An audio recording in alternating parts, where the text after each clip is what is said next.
In the highlands of central Mesoamerica, surrounded by mountains and volcanic peaks, there lay a vast basin unlike any other, a land where lakes shimmered beneath the sun and islands rose from the water like stepping stones across the surface. And it was within this unique environment, known today as the Valley of Mexico, that one of the most remarkable civilizations of the pre-Columbian world would emerge, shaped not only by the people who came to inhabit it, but by the geography that both challenged and sustained them. The Valley of Mexico was a closed basin, a region without an outlet to the sea, where water collected in a series of interconnected lakes that varied in size and salinity, and among these bodies of water were lakes such as Texcoco, Xochimilco, and Chalco, each contributing to a landscape that combined fertile land with aquatic resources, creating a setting that encouraged both settlement and innovation. At first glance, the presence of large lakes might appear to limit the amount of usable land available for agriculture and habitation. Yet within this environment, early inhabitants developed ways to adapt, learning how to cultivate crops along the shores and eventually within the waters themselves, transforming the landscape into one capable of supporting growing populations. The climate of the valley added another layer of complexity, for while the region experienced seasonal rainfall that nourished the land, it also faced periods of dryness that required careful management of water resources, and the surrounding mountains, while providing natural boundaries, also influenced weather patterns and limited access to external regions. Within this setting, communities began to form, each establishing its own patterns of life, agriculture, and governance, and over time these settlements grew into city-states that interacted through trade, alliances, and conflict, creating a dynamic political landscape within the valley. Long before the rise of the Aztec, the Valley of Mexico had already been home to earlier civilizations, including the city of Teotihuacan, whose massive pyramids and urban organization reflected a highly developed society that had flourished centuries earlier, leaving behind a legacy that would influence later cultures. The ruins of Teotihuacan stood as a reminder of the possibilities of urban life within the valley, demonstrating how large populations could be organized and sustained within this environment. And for those who came after, these structures carried both historical and symbolic significance. As time passed, new groups entered the valley, migrating from regions to the north and bringing with them their own traditions, languages, and ways of life. And among these groups were the people who would later become known as the Aztec, or Mexica, whose journey into the valley formed the beginning of their story. The Mexica were not originally among the most powerful groups in the region, and their early years in the Valley of Mexico were marked by movement and adaptation, as they sought a place where they could establish themselves among more established city-states. According to their traditions, the Mexica were guided by a vision, a sign that would indicate where they were meant to settle, and the sign was described as an eagle perched upon a cactus, a symbol that carried both spiritual and practical meaning within their belief system. As they moved through the valley, the Mexica encountered both opportunities and challenges, forming alliances with some groups while facing opposition from others, and their position within the political landscape required them to navigate relationships carefully in order to secure their survival. Eventually, the Mexica settled on an island within Lake Texcoco, a location that might at first have seemed unlikely for the foundation of a major city. Yet it was precisely the setting that would allow them to develop innovative solutions to the challenges of their environment. The island location provided natural protection from potential enemies, while also offering access to the resources of the surrounding lake, and through their understanding of the environment, the Mexica began to transform the space into a growing center of activity. One of the most important developments in this transformation was the creation of *Chinapas*, artificial islands built from layers of soil, vegetation, and organic material, anchored in the shallow waters of the lake and used for agriculture. These Chinapas allowed the Mexica to expand their agricultural production beyond the limitations of the island itself, creating fertile plots that could support crops such as maize, beans, and squash, and through the system they were able to sustain a growing population within a relatively confined area. The construction of these agricultural systems required both knowledge and cooperation, as communities worked together to build and maintain the chinampas, reinforcing the social structures that would later support the expansion of their society. As the settlement on the island grew, it began to take on the characteristics of the city, with structures, pathways, and canals that connected different parts of the community, reflecting a level of organization that allowed the population to function effectively within the constraints of their environment. The surrounding waters also became part of daily life, as canoes were used for transportation, trade, and communication, linking the island settlement to other parts of the valley and facilitating the movement of goods and people. Through these developments, the Mexica began to establish a foothold within the Valley of Mexico, transforming a challenging environment into a space of opportunity and growth, and setting the stage for the rise of the civilization that would eventually become one of the most powerful in the region. The Valley of Mexico, with its lakes, mountains, and shifting conditions, was therefore not simply a backdrop for the Aztec story, but an active force that shaped the development of their society, influencing how they built, how they farmed, and how they organized their world. And so, within this basin of water and land, where reflections of mountains shimmered across the lakes and the horizon was framed by distant peaks, the beginnings of the Aztec civilization took shape, grounded in adaptation, guided by vision, and rooted in a landscape that would both challenge and sustain them as they moved toward the creation of a powerful and enduring society. Long before the rise of great temples and the city that would stand upon the waters of Lake Texcoco, the people who would come to be known as the Aztec were wanderers, moving across distant lands in search of a place where they could settle and establish their identity. And within their traditions, this journey was remembered not simply as migration, but as a guided passage shaped by belief, endurance, and the promise of future yet to be realized.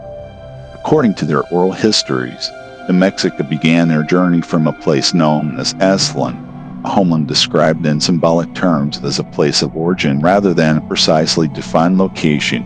and from this beginning they set out across landscapes that changed from dry plains to mountainous terrain, carrying within their customs, their language, and their devotion to a guiding presence that would shape the direction of their path. At the center of this journey was the influence of Huitzilopochtli, a deity associated with the sun and warfare, whose voice, according to tradition, directed the Mexica as they traveled, instructing them to continue their movement until they reached the place where they would establish their permanent home. This sense of guidance provided not only direction but also purpose, transforming what might otherwise have been a series of uncertain movements into a journey defined by meaning and expectation. The migration itself was not a simple or uninterrupted path,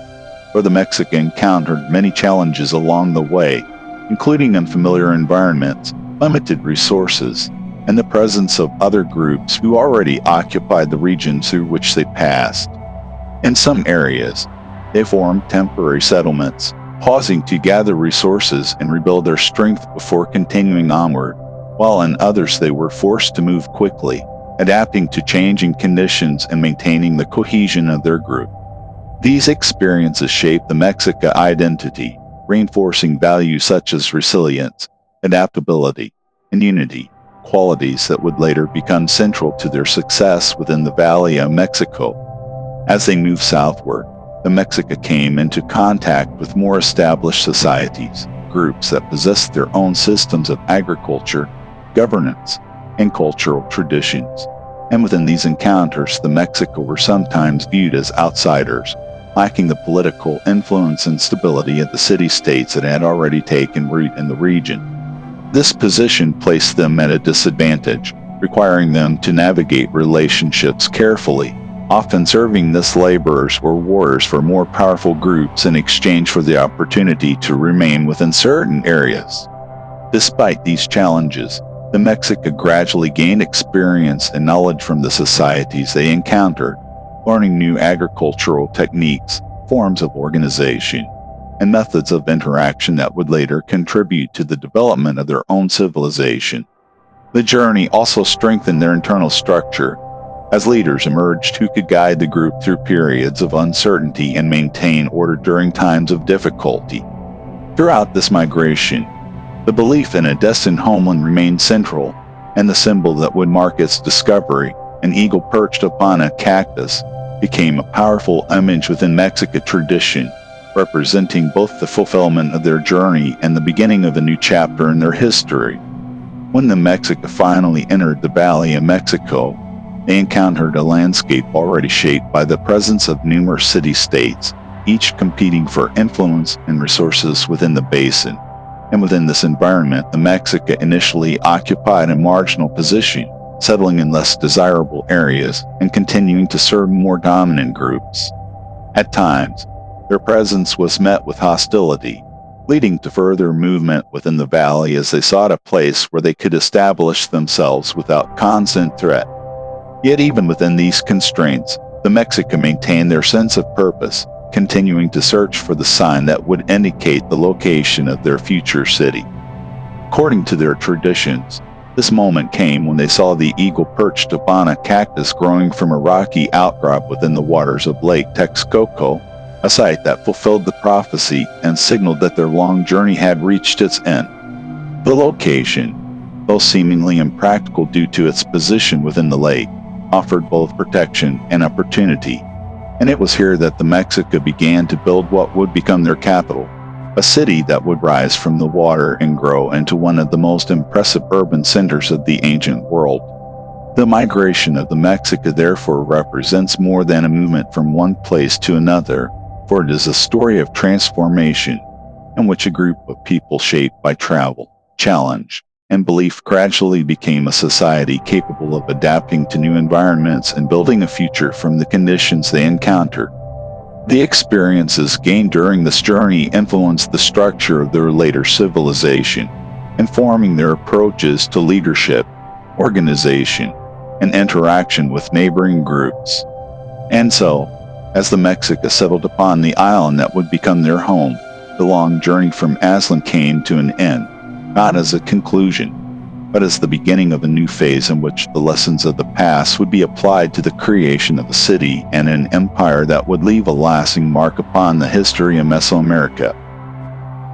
In the heart of the Valley of Mexico, where the waters of Lake Texcoco reflected the surrounding mountains and the sky above, the Mexica began to transform their unlikely island settlement into one of the most remarkable cities of the ancient world, a place that would come to be known as Tenochtitlan, rising from the lake not as a limitation, but as a testament to human ingenuity, organization, and vision. At first, the island offered only a modest foundation, a patch of land surrounded by shallow waters and marshy terrain. Yet within these constraints, the Mexica saw possibility rather than restriction, and through careful planning and collective effort, they began to reshape the landscape, extending the boundaries of their settlement and creating a city that would grow in both size and complexity over time. One of the key innovations that supported this transformation was the continued development of the artificial agricultural islands that allowed the Mexica to cultivate crops directly within the waters of the lake. And through these fertile plots, they were able to produce large quantities of food, supporting a growing population and ensuring that the city could sustain itself despite its limited natural land area. The Chinampas were arranged in an organized pattern, separated by canals that allowed for the movement of canoes, and this system created a network of agricultural and transportation routes that connected different parts of the city, integrating food production with daily life in a way that reflected both efficiency and balance.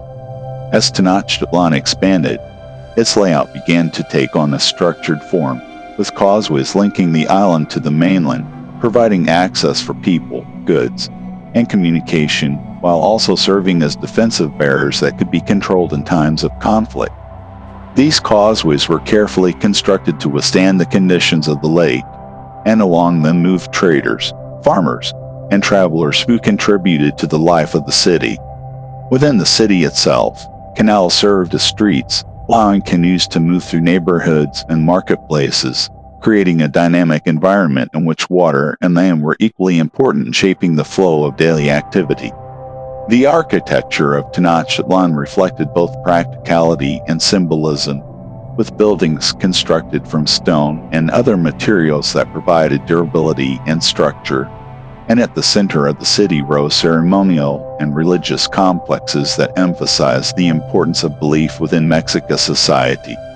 Temples dedicated to deities such as Huitzilopochtli became focal points for rituals and ceremonies, reinforcing the connection between the people, their leaders, and the spiritual forces they believed governed the world. The Temple Mayor, one of the most significant structures within the city, stood as a symbol of this connection, its stepped form rising above the surrounding buildings and serving as a place where offerings were made and ceremonies conducted. Around these central structures, the city was organized into districts, each with its own functions and communities, reflecting a level of urban planning that allowed Tenochtitlan to operate effectively as a large and complex settlement. Markets played a vital role in the life of the city, with goods from across the Valley of Mexico and beyond brought into Tenochtitlan for exchange, creating an environment of economic activity that connected the Mexica to other regions and cultures. The market at Tlatelolco, located near the main city, became one of the largest in the region, where merchants traded food, textiles, tools, and other goods in a system that supported both local needs and broader networks of exchange. Water management was another critical aspect of the city's development, as the Mexica constructed systems to control flooding, separate fresh and salt water, and ensure a reliable supply of drinking water for the population. Aqueducts carried water from springs on the mainland into the city, demonstrating the ability of the Mexica to manage resources in a way that supported urban life within a challenging environment. The population of Tenochtitlan grew steadily, as people from surrounding areas were drawn to the opportunities offered by the city, contributing to its expansion and diversity. Within this growing population, social organization became increasingly important, with structures of leadership, labor, and community interaction ensuring that the city functioned smoothly. The rise of Tenochtitlan also marked a shift in the position of the Mexica within the Valley of Mexico, as their once marginal status gave way to increasing influence, and through alliances, strategy, and the strength of their city, they began to play a more central role in the political landscape of the region. The city itself became a symbol of this transformation, representing the ability of the Mexica to turn an unlikely location into a center of power and culture. For those who approached Tenochtitlan from the surrounding lands, the sight of the city rising from the lake, with its temples, causeways, and canals, would have been striking, a vision of order and achievement set against the natural beauty of the valley. And so, on the waters of Lake Texcoco, Mexico created a city that defied expectation, a place where land and water were woven together into a living system, and through this achievement, it laid the foundation for an empire that would soon extend its influence far beyond the boundaries of the valley, carrying the legacy of Tenochtitlan across the history of Mesoamerica. As the city of Tenochtitlan rose from the waters of Lake Texcoco and the Mexica grew in strength and confidence, the political landscape of the Valley of Mexico remained a complex network of competing city-states, each seeking influence over land, trade, and power. And within this environment, the transformation of the Mexica from a rising group into a dominant force would not come through isolation, but through alliance, strategy, and the careful reshaping of relationships that would redefine the balance of power across the region. In the early years of their settlement, the Mexica had lived under the influence of stronger city-states, often serving as allies or subordinates to more established powers such as Aztec Civilization, a Tepanic city that held considerable control over the valley. And within this arrangement, the Mexica gained experience in warfare, governance, and diplomacy, even as they remained subject to external authority. Over time, however, tensions began to emerge, as the ambitions of the Mexica grew and the stability of existing power structures weakened, And it was within this shifting environment that an opportunity arose for change, a moment in which alliances could be reformed and new leadership could emerge. The decline of Aztec Civilization created a turning point as rival city-states sought to redefine their positions within the valley, and among these were Tenochtitlan and the city of Texcoco, both of which recognized the potential benefits of cooperation in challenging the existing order. Through negotiation and shared interest, these cities formed an alliance that would soon include Tlacopan, creating what became known as the Triple Alliance, a political and military partnership that would serve as the foundation of Aztec expansion. Within this alliance, each city contributed its own strengths, with Tenochtitlan providing military power and strategic leadership, Texcoco offering administrative and cultural influence, and Tlacopan supporting the structure through its participation in both governance and warfare. Together, these cities created a system in which resources, responsibilities, and authority were distributed among the partners, allowing them to coordinate their efforts and extend their influence across the valley and beyond. The formation of the Triple Alliance marked a significant shift in the position of Mexico, as it elevated Tenochtitlan from a participant within the regional system to a central force within a new political structure, one that would guide the expansion of their power in the years that followed. Through coordinated military campaigns, the alliance began to assert control over neighboring regions, defeating rival city-states and incorporating them into a growing network of tribute and influence, and within the system, conquered communities were often required to provide goods, labor, or resources to the alliance, contributing to the wealth and stability of the expanding state. This system of tribute became a key element of Aztec power, allowing the alliance to sustain its population, support its military, and maintain its position within the broader region. At the same time, the alliance demonstrated a degree of flexibility in its approach to governance, as local rulers were often allowed to remain in place so long as they acknowledged the authority of the Triple Alliance and fulfilled their obligations, creating a structure that combined central control with regional autonomy. Within this framework, Tenochtitlan gradually emerged as the dominant partner, its influence growing as its population expanded and its leaders consolidated authority. And while the alliance remained an important symbol of cooperation, the balance of power increasingly shifted toward the Mexica. The political structure of the alliance also influenced the organization of society within Tenochtitlan, as leadership roles became more defined and administrative systems developed to manage the flow of tribute, the coordination of military campaigns, and the relationships between different regions. These developments allowed the Aztec state to function with increasing efficiency, supporting both expansion and stability within a complex and dynamic environment. Religion and ideology played a role in reinforcing the authority of the alliance, as rituals and ceremonies emphasized the connection between leadership and the divine, particularly through the worship of deities such as Huitzilopochtli, whose association with warfare and the sun aligned with the expansionist goals of the state.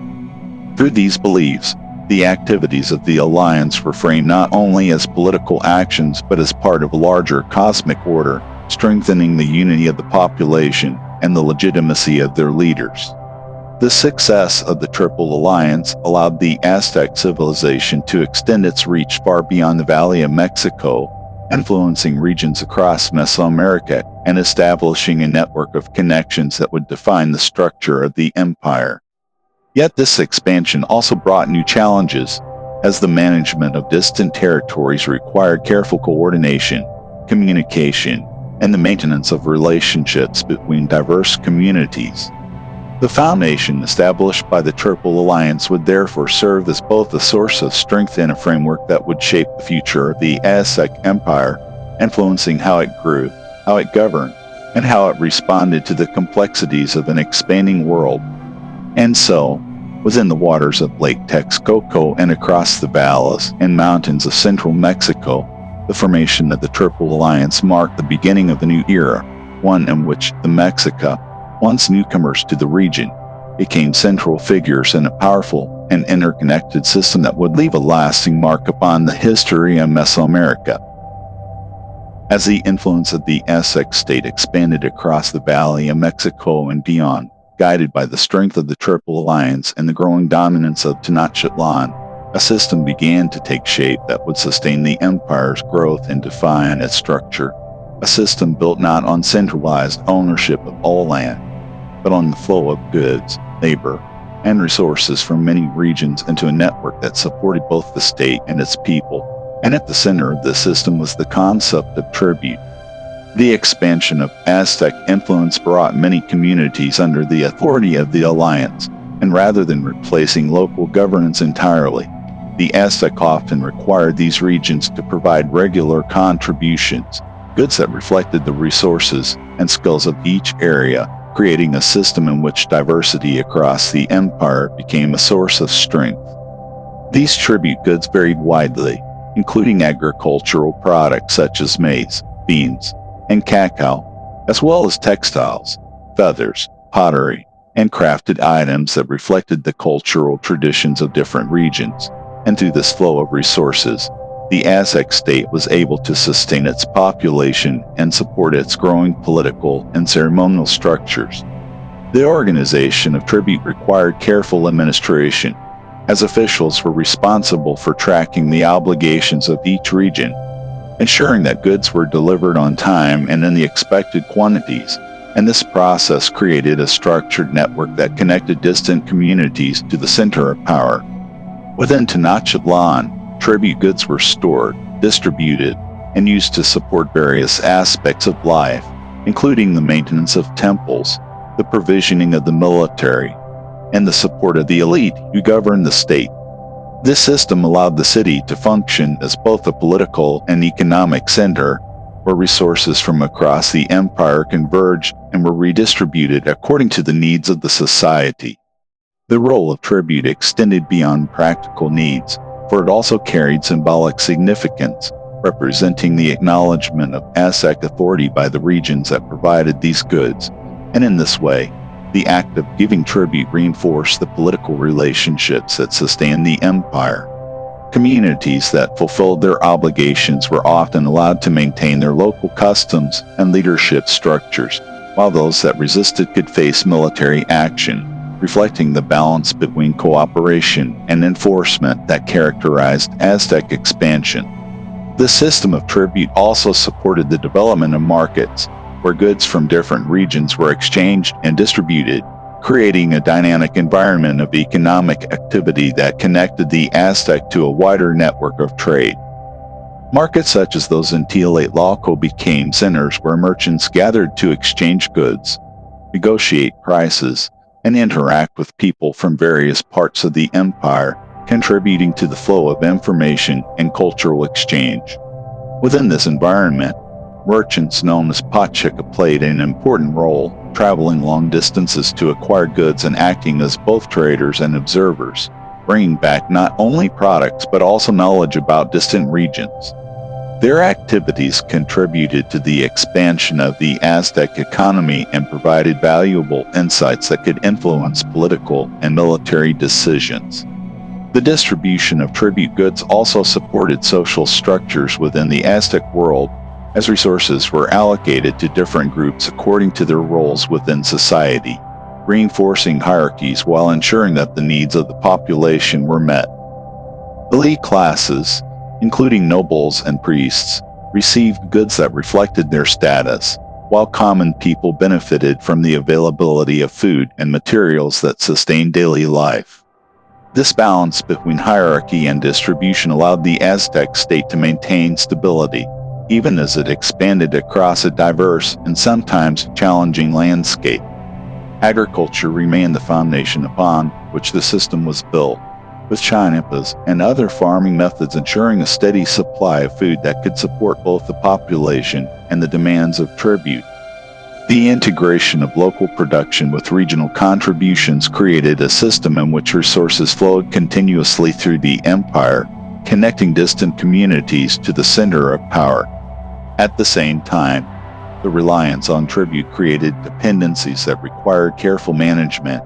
as the stability of the system depended upon the willingness and ability of subject regions to continue providing their contributions. This dynamic would later play a role in shaping the interactions between the Aztec and other groups, particularly during periods of conflict or external pressure. The system of tribute therefore represented both the strength and complexity of the Aztec Empire, allowing it to sustain growth and maintain influence while also requiring ongoing coordination and adaptation. Through this network of goods, labor, and relationships, the Aztec created an economy that reflected both the diversity of their empire and the central role of Tenochtitlan within it. And so, as tribute flowed across the roads and waterways of the Valley of Mexico and beyond, the Aztec state continued to expand and strengthen, building a system that connected many lands and peoples into a unified structure, one that would define the power of the empire and shape its place in the history of Mesoamerica. At the heart of Aztec society, beyond the markets, the tribute systems, and the rising power of Tenochtitlan, there existed a worldview that shaped how the people understood existence itself, a vision of the universe defined by cycles, balance, and the constant need to sustain the forces that govern the world. And within this understanding, religion was not separate from daily life, but deeply woven into every action, every structure, and every decision that defined the Aztec civilization. The Aztec cosmos was understood as a layered and dynamic system in which the heavens, the earth, and the underworld were connected through a continuous flow of energy, and within the system the survival of the world depended upon maintaining balance between these realms, a balance that was believed to require human participation through ritual and offering. Central to this belief system was the sun, a powerful force associated with life, time, and movement, and among the deities connected to it, Huitzilopochtli held a particularly important place, representing both the sun and the guiding force behind the Mexica people. According to Aztec belief, the sun's journey across the sky was not guaranteed, but required nourishment in the form of offerings, and through this understanding, rituals became essential acts that sustained the continuation of the world itself. Temples within Tenochtitlan were constructed as centers where these rituals could take place, rising above the city as physical representations of the connection between the human and divine realms, and among them the Templo Mayor stood as one of the most significant. Its twin structures dedicated to different deities, and its presence reflecting the central role of religion in the organization of the city. Priests played an important role in maintaining the sacred order, serving as intermediaries between the people and the divine, conducting ceremonies, interpreting signs, and ensuring that rituals were performed according to established traditions. Their knowledge extended beyond religious practices to include astronomy, calendar systems, and the tracking of time, all of which were essential for determining when ceremonies should be held and how they align with the cycles of nature. The Aztec calendar system reflected this integration of time and belief, combining cycles that marked both agricultural seasons and ritual events, allowing the society to coordinate its activities with the rhythms of the natural world. Festivals and ceremonies were held throughout the year, each dedicated to specific deities and associated with particular aspects of life, such as agriculture, warfare, or renewal. And through these events, the population participated in the maintenance of cosmic balance. Offerings formed a central part of these ceremonies, ranging from food and crafted goods to more symbolic acts that reflected the importance of sustaining the forces believed to govern the universe. These practices were not viewed as acts of fear or obligation alone, but as necessary contributions to the continuation of life, reflecting a worldview in which humanity played an active role in maintaining the order of existence. The connection between religion and governance was also significant,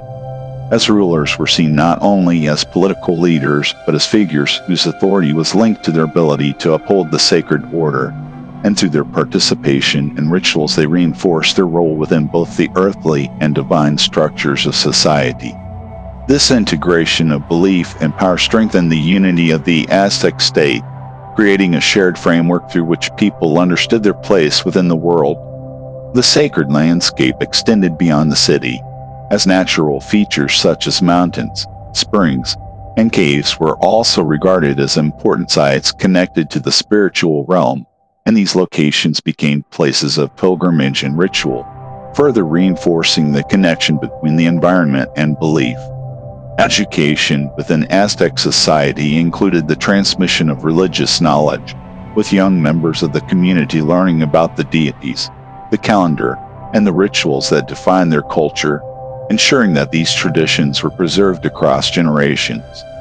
Through this process, the Sacred Order remained a constant presence within the lives of the people, shaping how they understood their responsibilities and their relationship with the world around them. The role of religion in Aztec society was therefore not limited to specific ceremonies or locations, but extended into every aspect of life, influencing agriculture, governance, warfare, and daily activities. It provided a framework through which the complexities of existence could be understood, offering explanations for natural events and guiding the actions of individuals and communities alike.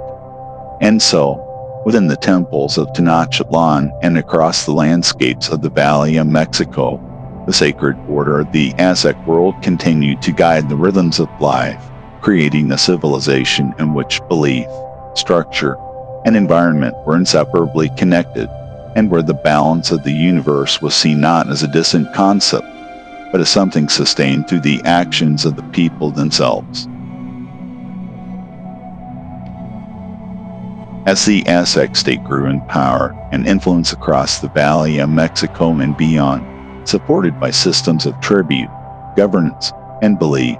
warfare became an essential element of its expansion and identity, not merely as a means of acquiring territory, but as a structured and meaningful activity deeply connected to the worldview of the people. And within this context, the warriors of the Aztec civilization emerged as central figures, embodying both the physical strength and the spiritual purpose that sustained the empire. In this society centered around Tenochtitlan, warfare was closely tied to the sacred order that guided the world, and the act of battle was understood not only as a conflict between groups, but as part of a larger cycle that maintained balance within the universe, perspective shaped by the belief in deities such as Huitzilopochtli, whose association with the sun and warfare placed combat at the heart of cosmic continuity. From an early age, individuals within Aztec society were prepared for roles that would contribute to the strength of the state, and for many, this preparation included training in the skills required for warfare, learning discipline, strategy, and the use of weapons suited to the environment and traditions of the region. Weapons such as the macuahiwil, a wooden sword embedded with sharp obsidian blades, allowed warriors to engage in close combat with effectiveness, while spears, shields,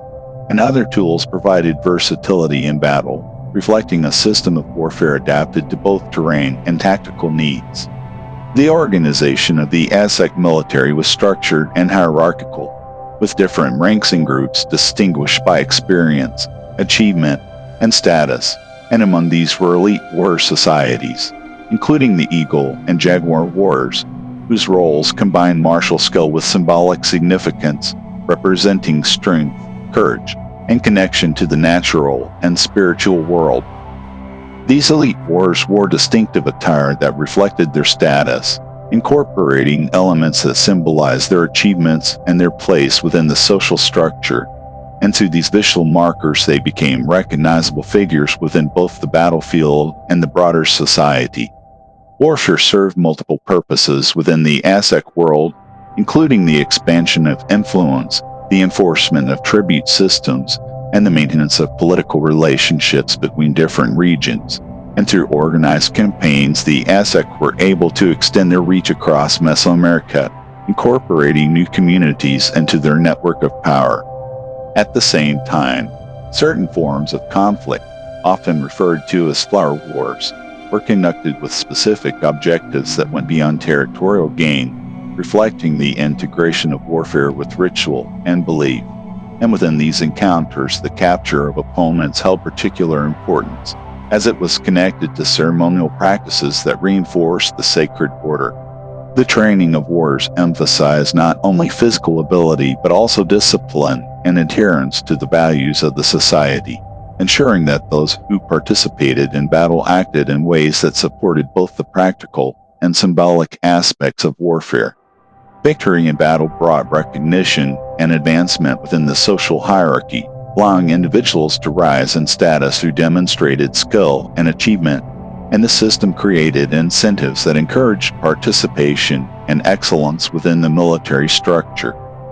The movement of armies across the region relied upon the networks of roads and alliances that connected the Aztec world, allowing forces to be deployed efficiently and coordinated across different areas. And through this mobility, the Aztec were able to respond to challenges and opportunities as they arose. The presence of warfare also influenced the relationships between the Aztec and neighboring societies, shaping alliances, rivalries, and patterns of interaction that define the political landscape of Mesoamerica. While some regions became integrated into the Aztec system through cooperation, others resisted, leading to ongoing conflicts that required careful management and strategic planning. Within the city, the role of the war extended beyond the battlefield, as military achievements were celebrated and recognized within ceremonies and public life, reinforcing the importance of warfare as a central element of identity and structure within the society.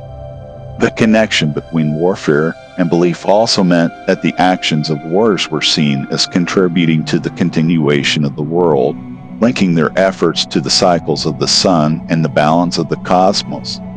This integration of practical and symbolic elements created a system in which warfare was both a tool of expansion and a reflection of the deeper values that guided the Aztec civilization. And so, across the valleys and mountains of Mesoamerica, the warriors of the Aztec state carried out their roles with discipline and purpose, shaping the expansion of the empire while also sustaining the beliefs that define their world, and through their actions, the power of the Aztec civilization continued to grow, supported by a system in which strength, structure, and spirituality were inseparably connected. Within the vast and vibrant world of the Aztec Empire, where power extended across regions and tribute flowed into the heart of Tenochtitlan, daily life unfolded through a complex balance of work, trade, community, and tradition. And at the center of this everyday rhythm stood one of the most dynamic elements of Aztec society, the marketplace, a place where goods, people, and ideas came together to form the economic and social pulse of the empire. For the majority of the population, life was shaped by routine and responsibility, with families working within communities to produce the food, crafts, and services necessary to sustain both local life and the broader structure of the state. Agriculture remained central, with farmers cultivating crops on Chinampas and surrounding lands, producing maize, beans, squash, and other staples that formed the foundation of the Aztec diet. And through their work they contributed not only to their households, but also to the systems of tribute and trade that connected the empire. Within villages and districts of the city, homes were built from materials such as adobe and stone, providing shelter suited to the environment, and daily activities included cooking, weaving, tool-making, and the care of children, creating a domestic life that was closely tied to both community and economy. Clothing, often made from cotton or fibers such as magi, served practical purposes while also reflecting social status, with more elaborate garments and decorations indicating higher positions within the hierarchy of society.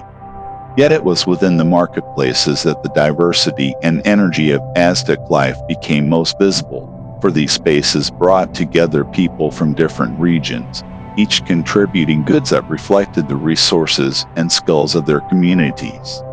The market of Tlatelolco, located near the main city,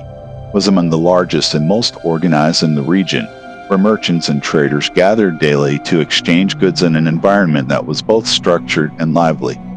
Here, one could find a wide range of items, from food and textiles to tools, pottery, and luxury goods such as feathers and cacao, each carefully arranged and traded according to established practices that ensured fairness and order within the market. Trade in these markets often operated without currency in the modern sense, relying instead on systems of barter and the use of standardized goods such as cacao beans or cloth as mediums of exchange, reflecting a flexible approach to economic interaction.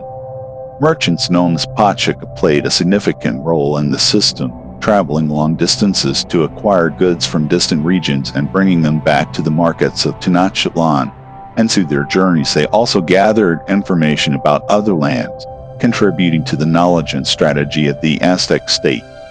The marketplace was not only an economic center but also a social space, where people gathered to interact, share news, and participate in the life of the community, creating a sense of connection that extended beyond individual households.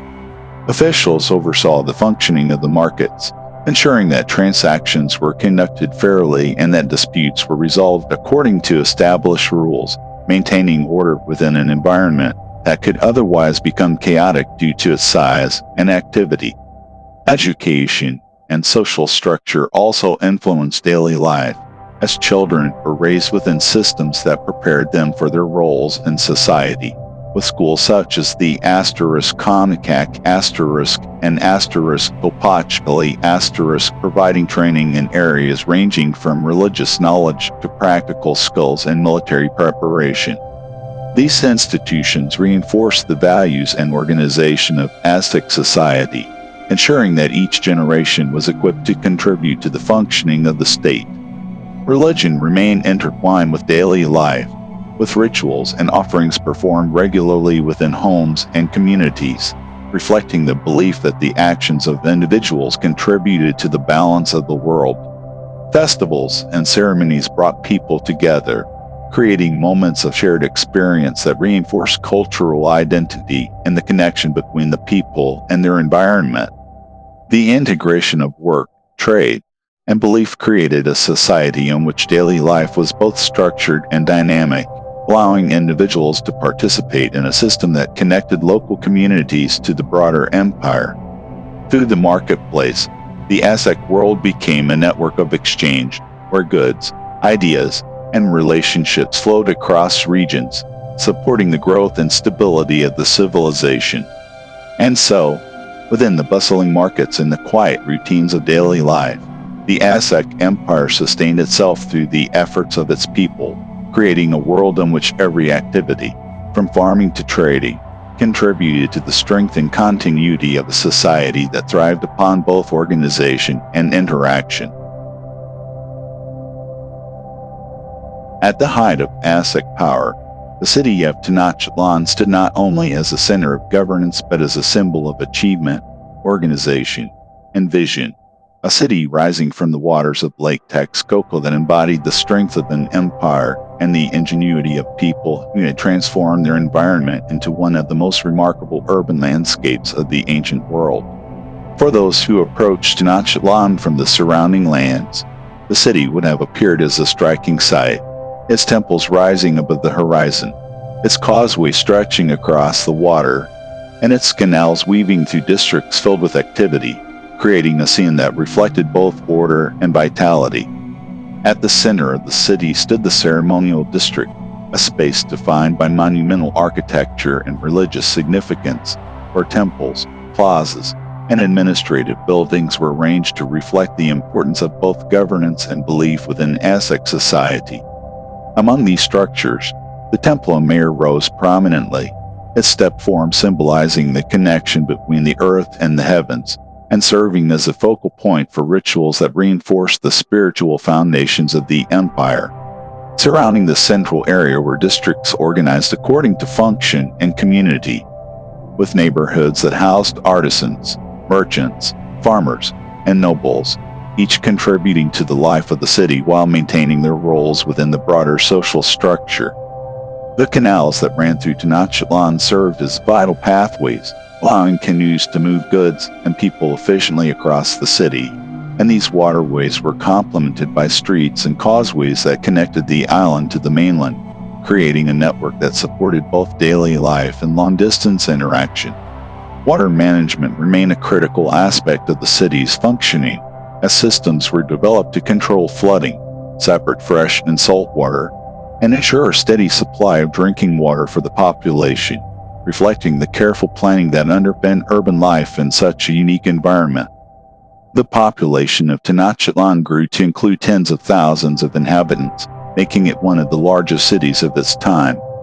And within this population, a complex system of governance ensured that order was maintained and resources were distributed effectively.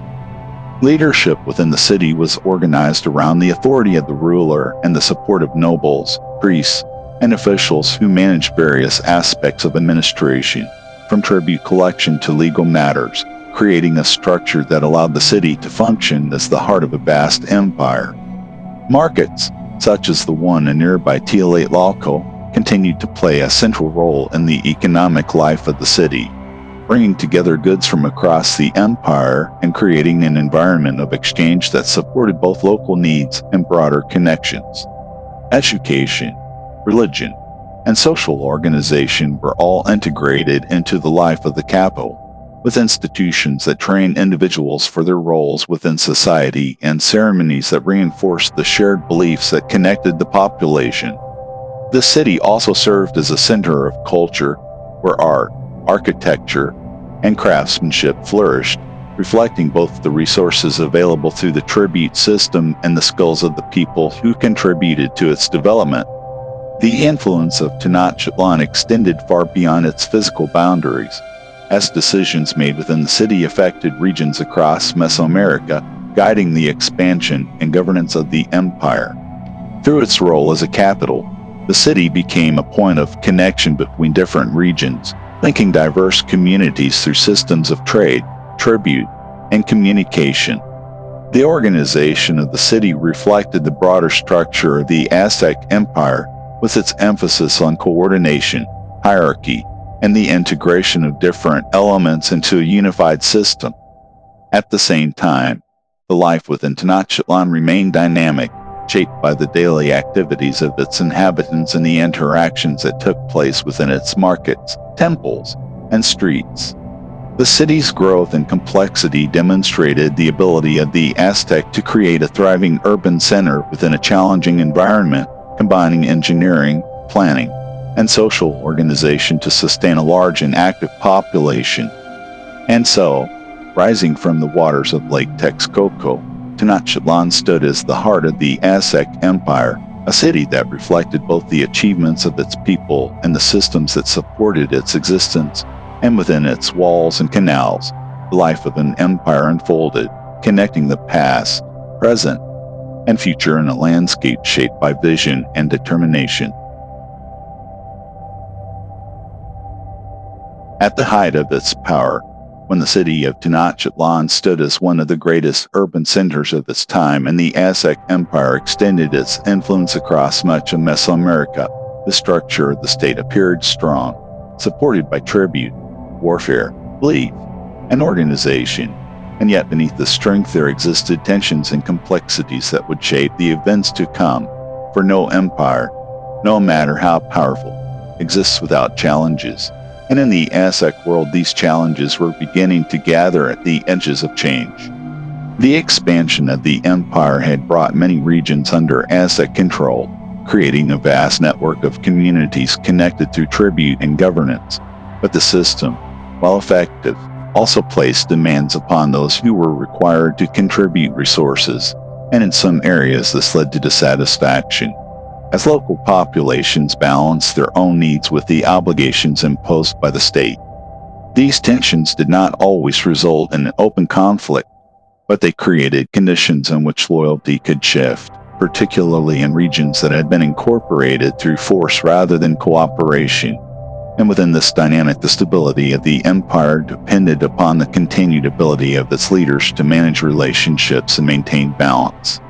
At the center of the empire's leadership stood figures such as Moctezuma II, a ruler who governed during a period of both strength and uncertainty, overseeing a society that was highly organized yet increasingly complex. And within his reign, decisions carried significant weight,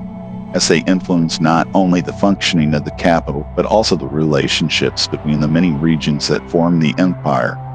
The role of leadership required not only authority, but also interpretation, as signs, omens, and events were often understood within the framework of Aztec belief systems, and these interpretations could shape responses to both internal and external developments. Within the religious worldview of the Aztec, the passage of time and the occurrence of unusual events were sometimes seen as indicators of change, and in the years leading up to the arrival of outsiders, there were accounts of phenomena that were later remembered as significant, though their meanings were understood differently depending on perspective. At the same time, beyond the boundaries of the Aztec world, movements were taking place that would soon bring new forces into the region, forces that had developed independently and carried with them different technologies, beliefs, and intentions. The Aztec Empire, despite its strength, was not isolated from the broader currents of history, and the connections that linked Mesoamerica through trade and interaction also made it possible for news, objects, and influences to move across distances.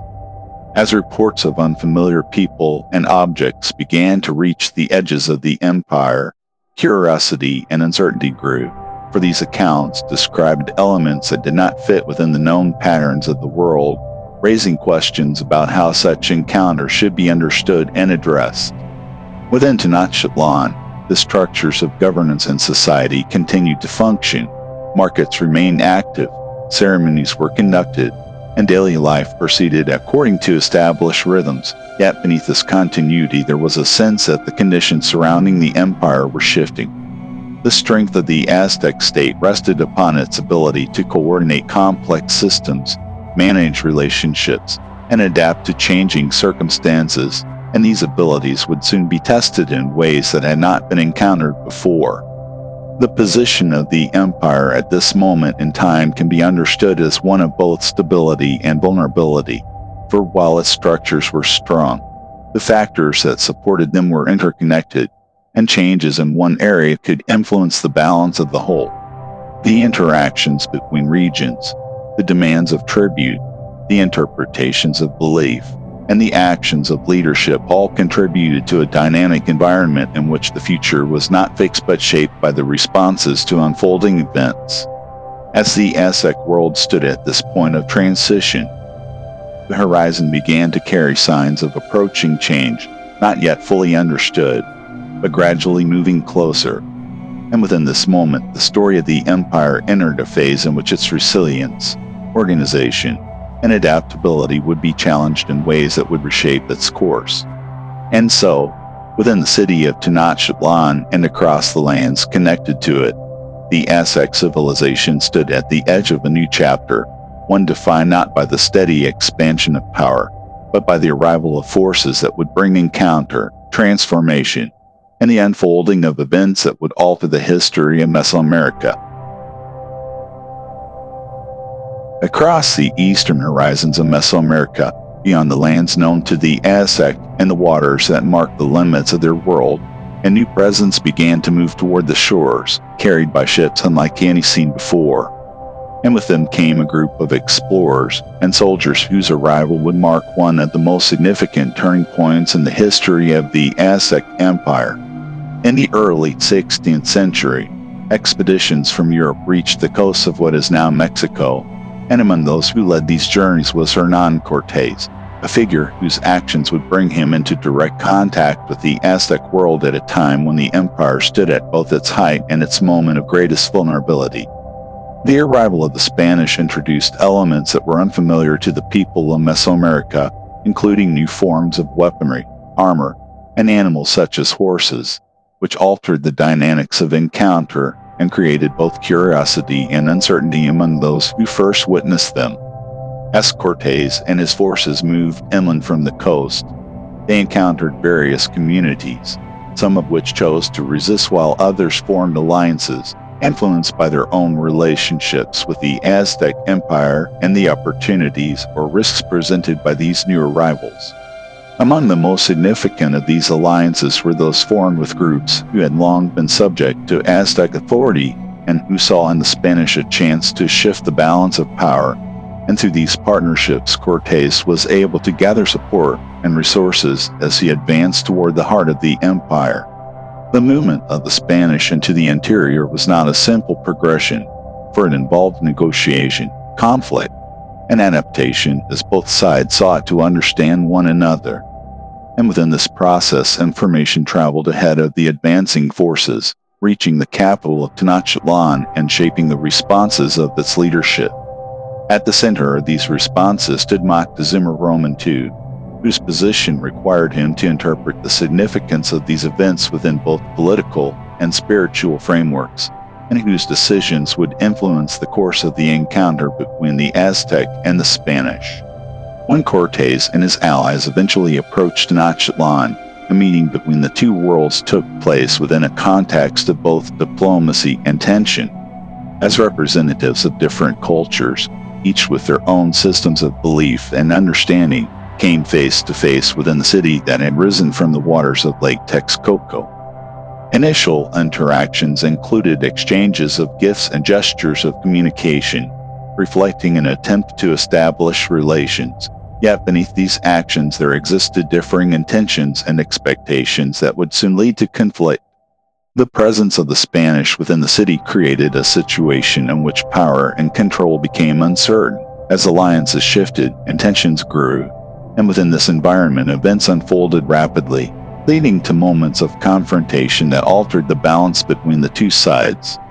The capture of Moctezuma by the Spanish marked a critical turning point, disrupting the leadership of the Aztec state and creating a situation in which authority became divided and unstable, affecting both the governance of the city and the response to the unfolding crisis. As conflict intensified, the conditions within Tenochtitlan changed dramatically, with resistance from the Aztec population and the pressures of siege and resource limitation shaping the course of events, and within the struggle the strengths of the city,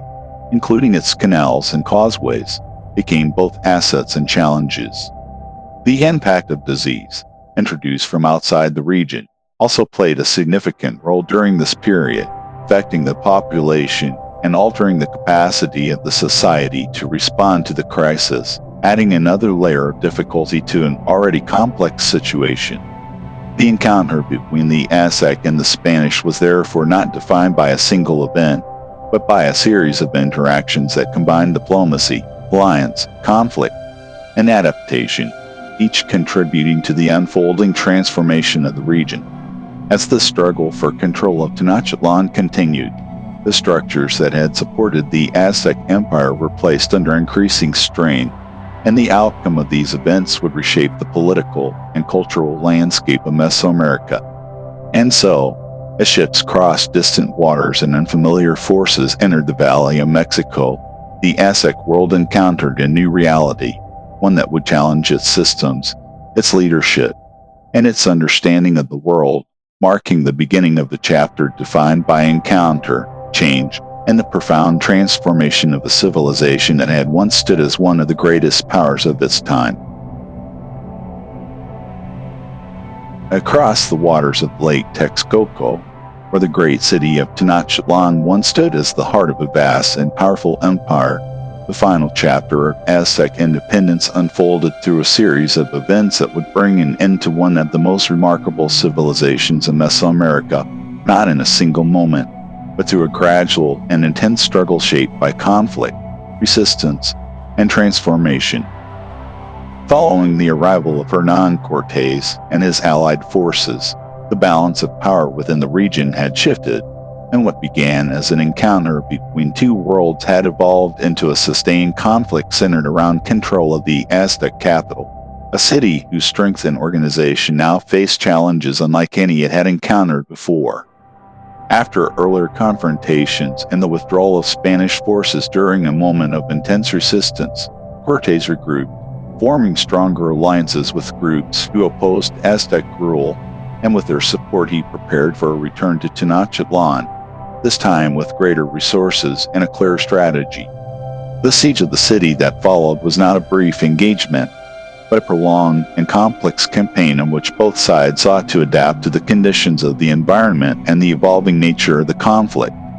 The unique geography of Tenochtitlan, with its canals and causeways, played a central role in shaping the course of the siege, as control of these routes determined movement, supply, and access within the city.